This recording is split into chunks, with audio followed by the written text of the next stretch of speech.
ভাৰতলৈ আহিব মাৰ্কিন ৰাষ্ট্ৰপতি ডোনাল্ড ট্ৰাম্পৰ কন্যা। ভাৰত ভ্ৰমণৰ উদ্দেশ্যে ভাৰতলৈ আহিব ডোনাল্ড ট্ৰাম্পৰ কন্যা টিফনি ট্ৰাম্প আৰু দেওবাৰে তাজমহল দৰ্শন কৰিব ডোনাল্ড ট্ৰাম্পৰ কন্যাই। ভাৰত ভ্ৰমণৰ বাবে মাৰ্কিন ৰাষ্ট্ৰপতি ডোনাল্ড ট্ৰাম্পৰ কন্যা টিফনি ট্ৰাম্প আহিব ভাৰতলৈ।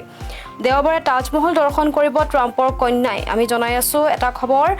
ভাৰত ভ্ৰমণৰ বাবে আহিব এইবাৰ মাৰ্কিন ৰাষ্ট্ৰপতি ডোনাল্ড ট্ৰাম্পৰ কন্যা টিফনি ট্ৰাম্প। দেওবাৰে তাজমহল দৰ্শন কৰিব ট্ৰাম্পৰ কন্যাই আৰু ব্যক্তিগত ভ্ৰমণৰ উদ্দেশ্য লৈ ট্ৰাম্পৰ কন্যাৰ ভাৰত ভ্ৰমণ। পুনৰবাৰ জনাইছো, ভাৰতলৈ আহিব মাৰ্কিন ৰাষ্ট্ৰপতি ডোনাল্ড ট্ৰাম্পৰ কন্যা। ভাৰত ভ্ৰমণৰ উদ্দেশ্যে ভাৰতলৈ আহিব মাৰ্কিন ৰাষ্ট্ৰপতি ডোনাল্ড ট্ৰাম্পৰ কন্যা টিফনি ট্ৰাম্প। দেওবাৰে তাজমহল দৰ্শন কৰিব ট্ৰাম্পৰ কন্যা টিফনি ট্ৰাম্পে আৰু ব্যক্তিগত ভ্ৰমণৰ উদ্দেশ্য লৈ ভাৰতলৈ আহিব ট্ৰাম্পৰ কন্যা। পুনৰ উল্লেখ কৰিছো, ভাৰতলৈ আহিব মাৰ্কিন ৰাষ্ট্ৰপতি ডোনাল্ড ট্ৰাম্পৰ কন্যা।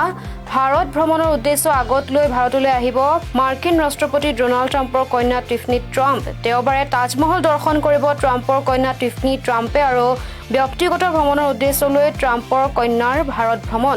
ভ্ৰমণক লৈ ইতিমধ্যে কটকটীয়া কৰি তোলা হৈছে নিৰাপত্তা ব্যৱস্থা, যিহেতু মাৰ্কিন ৰাষ্ট্ৰপতিগৰাকীৰ কন্যা টিফনি ট্ৰাম্প ভাৰত ভ্ৰমণলৈ আহিব আৰু তাৰ বাবে এতিয়া কটকটীয়া নিৰাপত্তা ব্যৱস্থা গঢ়ি তোলা হৈছে, যাতে কোনো ধৰণৰ অঘটন সংঘটিত নহয় বা কোনো ধৰণৰ অসুবিধাৰ সন্মুখীন নহয় মাৰ্কিন ৰাষ্ট্ৰপতি ডোনাল্ড ট্ৰাম্পৰ কন্যা। তাৰ বাবে ইতিমধ্যে কটকটীয়া কৰি তুলিছে প্ৰশাসনে নিৰাপত্তা ব্যৱস্থা। আৰু আমি পুনৰবাৰ উল্লেখ কৰিছো, ভাৰতলৈ আহিব এবাৰ মাৰ্কিন ৰাষ্ট্ৰপতি ডোনাল্ড ট্ৰাম্পৰ কন্যা টিফনি ট্ৰাম্প।